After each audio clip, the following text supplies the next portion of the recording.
Hey AQ, how are you doing? Thank you very much for providing a platform where men can talk. And this is my story. Now, my name is and I'm 29 years. And when I was young, my shushu used to tell me, Yaro do. Now, IQ, I'm in deep shit. And I'll explain to you how I got here because I need your help to just help me or sort of be my thinking partner, as I delve through this very critical situation. So what happened is in late 2023, I met this lady. Her name is Dee, and at that time, and even now, I'm still the head of legal at a very fast-growing startup. It's called, and I think you can redact that part, for purposes of YouTube. But of course, we can have a conversation before I put it on YouTube. So I just want to at least be very candid. Then later on, we can perhaps have a conversation. So currently I'm the head of legal at that company. I'm 29 years old, and I earn, just about 400,000 from my salary. I also have a chicken business where I earn about 30,000 every other month. I have a side hustle, a law firm, give or take about 60, 70,000 each and every other week. Each and every other month. So to be honest, I think I'm doing well financially, but I'll explain to you where all that money is going and why I feel kind of stuck and in a very, very bad situation currently. So what happened is late 2023, at that time, I was 27 years old. I met this lady called Dee. So the way I met her is that she complained about our services. She got a very bad email saying that we misled her and we misled the company that she worked for. And as a result, she wanted us to, compensate her money. It's the proper woke black woman kind of thing.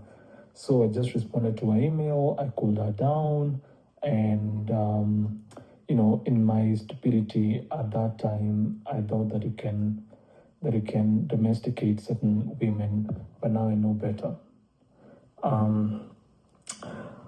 What happened is I cooled her down. I took her on a date. One lead led to another. We went on a date, and then I ended up sleeping with her. I think it was December 27th, 2023. And I remember that day because it's one of those days that your life can take a very, very drastic turn. And I'll explain why. I honestly regret that day. So after sleeping with her, and then she went home, everything was okay until a day or so later where she wrote me this text. And in this text, she said, "Hey, I think you're very disrespectful. You just sleep with me. You didn't ask me to be your girlfriend. You viewed me as a lady who's already your girlfriend without asking me out properly. I feel very disrespected. I know you know better how to treat women, that kind of thing, huh? And now, based on the episodes that I can hear from you, I'm like, it's sort of that pride that women sort of camouflage the desperation with. Now, at that time, I didn't know what all that was. It was very, very new to me. So anyway, I wish I ended the relationship at that time because almost always the way a relationship starts, it's almost the way it will end. But anyway, let me just proceed with the story. Yeah. I apologized after that. I don't know what I was apologizing, what I was apologizing for. I asked her to be my girlfriend. I took on this very expensive date. And then after that, she became my girlfriend. And that's where sort of the relationship honestly started. So now let's go to 2024. It's January 2024. We're back to work. And then she complains again about our services. And then she writes all these rude emails. She also writes me like a text saying, hey, I hate your services. You guys just suck. Yada, yada, yada. It's very painful, very hurtful comments. But then later on, she's like, oh, I'm sorry, I lost my temper. Sorry, please forgive me, etc. Again, I just felt something in my gut tell me, boy, run. But then, I didn't run, man. I just thought I can take it. And I thought I can take more and more and more. And now I'm just realizing, oh God, taking it can just kill you, to be honest. Anyway, we go to February. Now, February is her birthday. And in my Kenodia dorm, which was a proper Kenodia at that time, I'm like, hey, I should take her on a proper birthday treat. Let me go ahead. Let me take her to this very nice place in Nyeri. So by the way, I come from Nyeri, yeah. So it was like, let me take her to Nyeri. And then I told her, hey, I want to take you to Nyeri. And I think it's also important to sort of clarify who this lady is. So this lady is actually 1 year and 4 months older than I am. She also comes from a very wealthy family. She, at that time, I think her parents had bought for her very new, sleek Mercedes Benz. And for me, I remember I had literally no car at that time because most of my money I just invested in that chicken business, as well as a couple of stocks, that are now doing really well on the stock exchange. But anyway, I go back to the story. So when I told her that I want to take her to Nyeri, and I told her I also come from Nyeri, she was like, how about you pass by your home, since we'll be going to Nyeri. And dude, something is wrong here, that kind of pace, there's just something that wasn't right. But in my Kenodia dorm, and in the fact that I wanted to please her at all costs, I told her, oh yes, I can take you home. So I took her home to my parents. And I remember when I went home to my parents, there was sodas. It was like a party of a lifetime, my guy. So I would go home. My mom is there, my shosh, my auntie, my dad and mom. So some more context is I'm an only child, yeah. So I have no brothers or sisters, and for a long time my dad had been telling me, hey, get married. From the time I was like 23, 24. And to be honest, from I also don't, both of my parents are civil servants, so it's like we're in the middle class. So it's not like we are wealthy. I mean, this lady comes from a very wealthy background. So what happened is, when I took her home, I could tell my dad being very intimidated by the fact that this lady comes from a very rich family. I remember when we left, my dad was calling me, asking me, hey, where does that girl come from? Is she from the Kenyatta family? Oh my God, how are you going to pay dowry for that girl? I can just tell a lot of intimidation. And then in the context, when she was still there, my dad left us, and then went to like some town there, of course, to drink, because he's also a guy who has that issue of alcoholism. Anyway, I digress. So later on, my dad calls me. He's like, hey, I like the girl. She's good. I think she's good for marriage. And I'm like, okay, I don't intend to marry right now, but I will come home and then we'll talk. So I go home, we talk with the lady, and then after talking I talk with my dad rather. I tell my dad, hey, I want to do my master's. I'm not ready for all this preparation, for all this ratio thing, for all these things. And then my dad is obviously like, hey, I told you to do master's like 3-4 years ago. And I'm like, dude, you can't tell me to do a master's 3-4 years ago. I honestly couldn't know what kind of masters to do at that time. So please, there's no way I could have done that. So my dad is this guy who's very, very dominating, very domineering. And to be honest, after I told him I don't want to do any process, I end up just giving in, which I should never have done, but that's the truth. I think I had a character flaw of wanting to please other people and doing things that are in the best interest of my parents, because I just feel like I owe them the world for being an only child. But now, based on based on what I've been seeing on YouTube, I'm like, dude, a man should always work for what is in his best interest. And I think this platform is so important because it's providing me with information on how to do, on how to act very, very quickly, how to recognize BS, manipulation, and all that. Anyway, my dad ends up, just domineering me, telling me to forget about the masters and all that, telling me how marriage is important. And then we start the process. So the first process is kuona mushi, that one for going to see the home. And I remember when I went home and I'm like telling my dad, no, let's give it some time. My dad is like, if you give it time, you'll never marry each other. This is the time for you to do it. And I'm dominated there. My mom is there, my shosho is there, because we have the same compound, and it's so much pressure on me. And honestly, I give in, which I shouldn't have. And I mean, I just sometimes just hate that fact. But anyway, we set the date for kuona mushi. We go and see the home. And then, as we're going to see the home, I can see what's going on through my dad's, and this is properly dad driven. I can tell he's very impressed by the family they've come from. He's giving statements like, hey, no watu wabaradia muno, no watu warahado humuno, guku ni kwega, this is a very good family.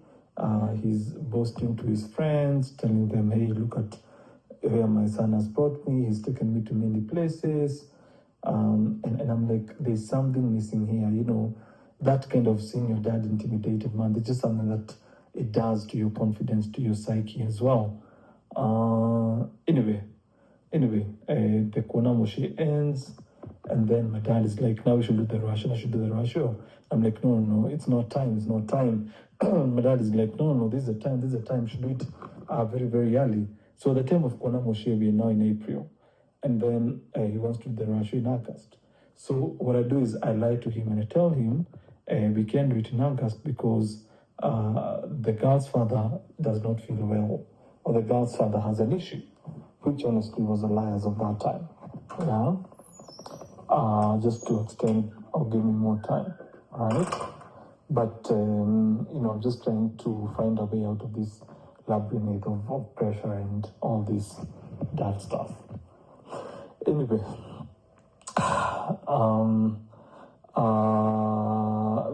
my dad finally acquiesces and says it's fine. We can do this ratio later, even if it's not now. And then I tell him it's fine. I'll keep you updated. Now, there's certain things that happen around that time that really tell me that this is not the lady that I need to be with as of this time. So the first thing that happens is the lady is like, number one, very, very, like she's this lady, I just feel like she never views me as an adult or as the actual man that she wants me to be with. So she's always like trying to correct me. She can never listen to me. I try to tell her, hey, this is how I love to eat my meat. She's like, you don't know good food. You can tell she doesn't respect my decisions, my boundaries. And I'll give you one classic example of like a time when I had a flu. So whenever I have a flu, what I do is I tell I told her, hey, me, when I have a flu, I fast my flu out, all right? And when I fast my flu out, I don't eat, I don't drink, I don't take any medicine whatsoever. So I just like just fast it out. And then she's like, no, you should take medicine.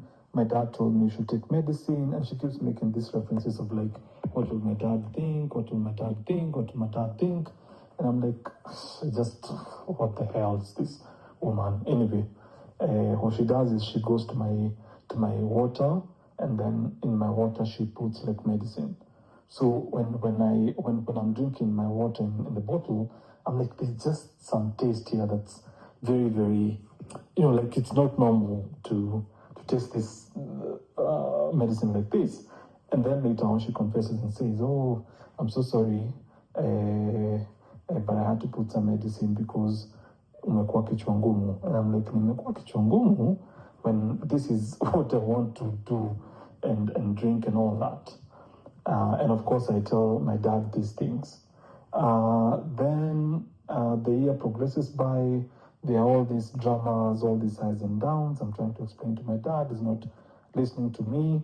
And I think at a certain point, I sort of outsourced my thinking, outsourced my agency to my dad. And that was the worst thing I ever did, where I sort of thought, decisions should come from my dad rather than from me as a person. And that was one of the biggest blunders that I did. And now I know better. And I'll explain to you why. So, just at around August, the date of the Russia is set. Yeah, so, sorry, someone was calling me. Anyway, so the date of the Russia is set, and we go now to do the Russia. But before we go to do the Russia, remember,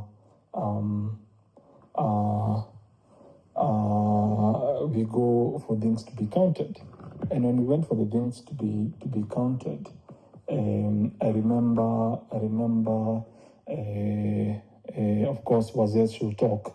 And then all of a sudden, her mom just came into the picture and said, hey, by the way, just know that in the Russia, we have to do a mass in the morning, all right? We have to do a mass in the morning.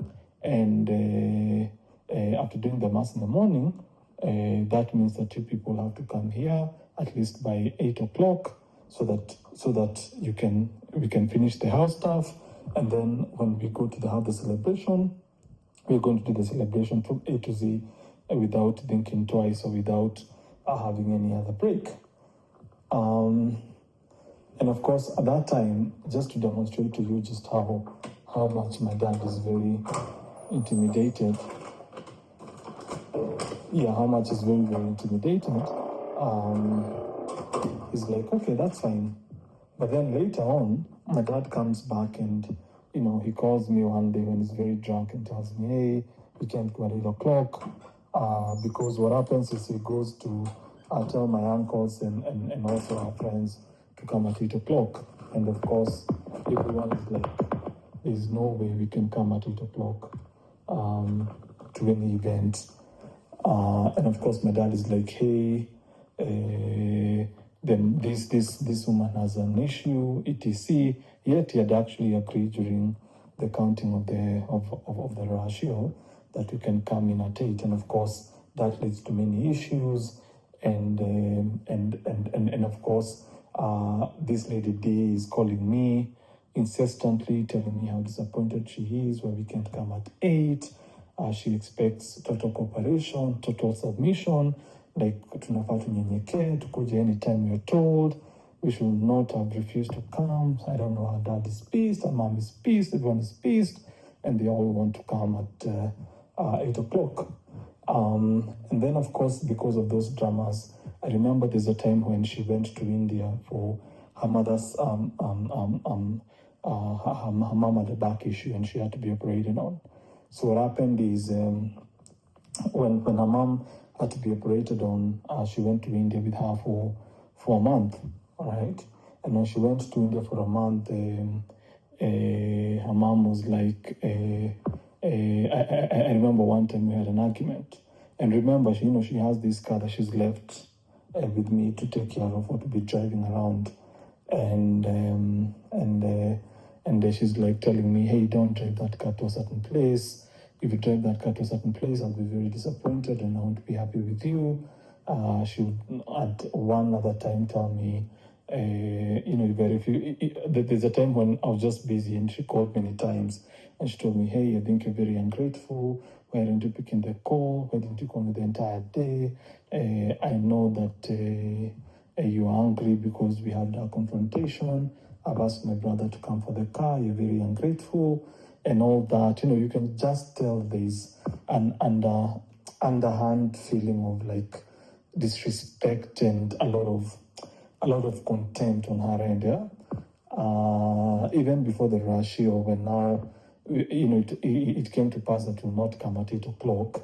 Her mom and my mom had an agreement where my mom would send her mom certain money to buy like I don't know, goe and sufurias and all that bullshit. Yeah, and on this other hand, I didn't know about that arrangement.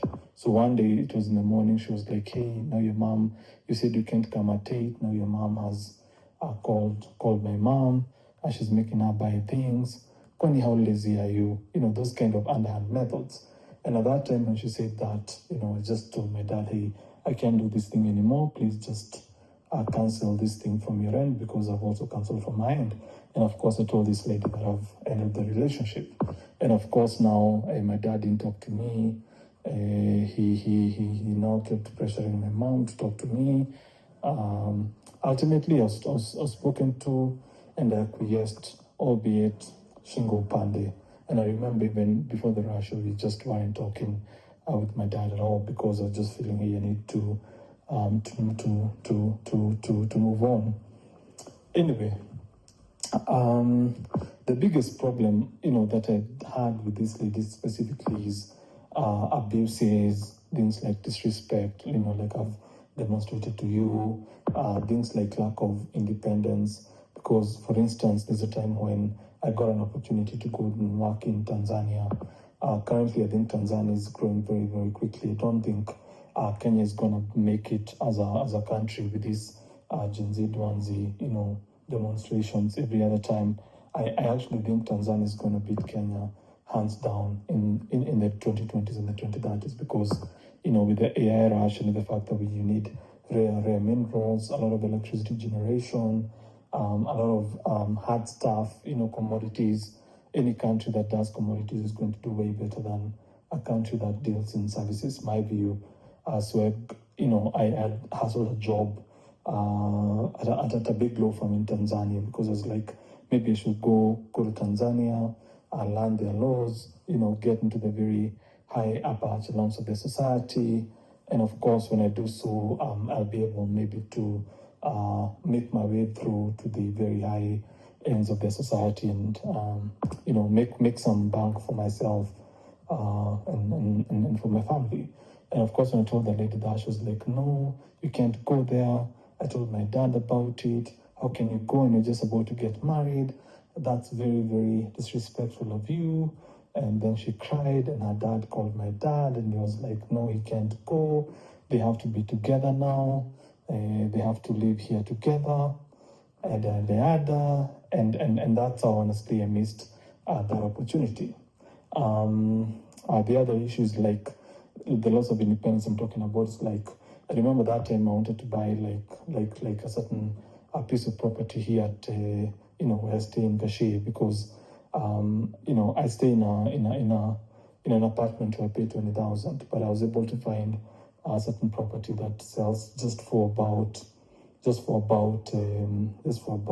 it was about 2.8 million, and I was like, hey, that sounds to me like a good deal, in such a place. So I took her there. So I told her I want to buy the property, and she was like, she wants to tag along. Why don't I want to tag along? So I think I don't do so well with like speaking out for myself, which is something I'm learning now. So she just tagged along, and then she said that's not the right property, and then we ended up buying the property that she found through her own agents, and now we are joint owners of that property currently, and it was one of those other blunders that I did. So we progress, the rush happens, everyone is happy, albeit me, because I'm feeling there's something I've lost. I've lost my independence, I've lost my freedom, I've lost my sense of purpose. I just feel like now I have this baggage that I have to carry along. It's a very, very, very, very, very tough place to be. Later on, 2025 now comes, that was 2024. I've told you I've lost the Tanzania opportunity. I've lost the opportunity to have my own property in my own name. I've honestly lost a lot of relationship with my dad now because, even today, we just don't get along anymore. Anyway, 2025 comes, and in January, in December, a couple of things happen. One is that during Christmas, I learned that, her parents have sent my parents a token, I think of 10,000 or something, as a Christmas gift. And I'm like, what the hell is this? And then my dad is like, hey, you've done the best decision of your life. All these men you see around are married. Ruto is married, Uhuru is married, and they could never have been successful without marriage. So that's a good thing you've done. So I don't know, keep your family, keep everything. And I can just feel in my heart of hearts that I fucked up my life in a very, very fundamental way. But then in January, their family has this tradition where they go to like somewhere, to like a family vacation somewhere. So we go to my folks for Christmas, and then New Year's we went to where their folks were at Fairmont in Nanyuki. And of course, the parents are there, our brothers and sisters are there, and I just feel out of place because I'm not happy. I just don't feel this woman at all. Even like kudos na I'm like shit. Another day, another day to persevere through this fucking labyrinth. Anyway, when you're there, her parents are like, hey, but then also we're thinking it's good for you to have a car, and we've decided to buy you a car of 3.5 million. And instantly, I just felt like there's a trap that I'm being trapped. I tried to say no, but then I went ahead to ask my dad again, what does he think? My dad was like, hey, that's like a bonus, take it. So I took it, honestly. And I bought a very, very nice car, 3.5 million. And I'm like, why do I need a car of 3.5 million? What is this? And then, they even say, hey, now you want to come and see your home, Kuona Moshi, this Itara ceremony or whatever it is. And so the Itara is planned for April, and then the wedding for June, it's planned as well. At this time, I've sort of kind of given up on ever gaining my own freedom, because honestly, I didn't have information on what to do. Everyone just seems to be so hell-bent on it. So I just acquiesced, which I should never have, and which was very stupid on my end. But then just before March, something just tells me, hey man, now you need to start fighting for your life. So I just tell this lady, by the way, we are not going to have that wedding in June anymore. And the reason we're not going to have a wedding in June anymore is because I'm not ready mentally, and I'm also not ready financially to do it. And of course, her parents say, hey, no, we can actually contribute the entire thing. And I'm like, why is it that these guys want to contribute to everything? I just tell them, hey, I'm not ready for it. And of course, the wedding is pushed, but the Itara for April is not pushed, right? And I just end up just forking in so much money for the ratio. I end up forking in so much money for the Itara. I end up like every other time, my dad would just call me and tell me, hey, you remember when you were in high school? I used to give you pocket money. Now it's your time to take care of me. And my dad is like 50, 57, 58. So I also end up like forking in money for his this black tax thing where, it's 1,000 here. He's always broke, I'm done this, I've done next, I'm broke. helped you for the rural shoe, I'm broke. The same rural shoe I told him not to do, I'm broke. So I just like, I'm forking in so much money, so much money, so much money every other time. And man, when I just listen to your podcasts, I'm like, oh my God, maybe this is the universe speaking to me and telling me, hey, there could be someone who could help you be a thinking partner on exactly what to do. I know I'm gonna need to have a lot of courage to proceed on this, but I don't know there's a way out of it. So man, I just said, hey, let me just send you this voice note. I know it's a little bit longer than it should be, but please, I needed to give you as much context as I can about my situation. The truth is, my game plan is just like, hey, just end this entire stuff. Just tell this lady, I don't want to be in a relationship with you. Just tell my dad, hey, I'm done being a little boy anymore, so that I can also concentrate at work. Recently, I just, my job took me to, or sort of my CEO told me to go to about 11 countries where we have companies across Africa. So I went to like Namibia, Botswana, South Africa, Lesotho, Zambia, Zimbabwe, Rwanda. And I was just like, man, the impact of my mistake became very, very apparent, because I was like, at 29 years old, the kind of revenue I'm making and the kind of brains I have, man, I should be having like a young Rwandese girl. And these Rwandese girls love Kenyan men. I just don't know whether Kenyan men know how much Rwandese girls like them and love them, because they say we are very, very, very romantic. And I go ahead and I meet this dude who's a Kenyan guy. He's like 34. He's married at like 26-year-old or 25-year-old Rwandese lady, so beautiful. He already has kids, and he keeps telling me, "Hey, how about you come here and I connect you to one or two girls. You're gonna be fine, And I'm like, dude, hell, I just feel so constrained. I just feel like, like kadua, like I'm just so fucking stuck. And I know that there's a way to unstuck myself, which is just say no, just say you won't do it, just say to hell, just smash this life on the floor and start moving on. But of course, I'm aware of certain repercussions, like the thing is, when the car was bought, we were registered, both of us. We have a plot that we bought, we registered, both of us. We have a joint account, where we have money. We have a joint MMF account as well, and all these were honestly the ladies' ideas, but I just went along with them because I had not sniffed what was going on, and the fact that my life was being caged slowly by slowly. So, Van Watson, happy to discuss with you when you have a minute. I know you're a busy dude. Happy to think along with you. Let me know when we can speak. Thank you very much, Mark.